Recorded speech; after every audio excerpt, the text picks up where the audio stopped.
Iran is making unprecedented preparation for a potential conflict with America. In response to President Donald Trump's military threats, Tehran has issued a chilling warning. If US troops set foot on Iranian soil, there is no guarantee they will return alive.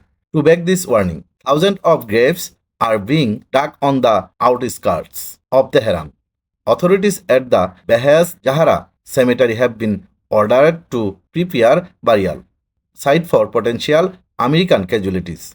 This symbolic move is a direct message to the White House as tension escalated. President Trump said he will not hesitate to use military force if Iran continues its nuclear program and internal crackdowns.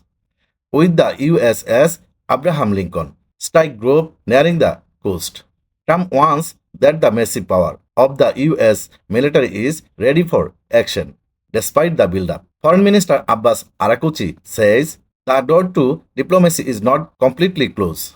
However, he insists that Iran will not negotiate under the shadow of a gun or threats as both nations dig in. The world watches with fear of a major regional war.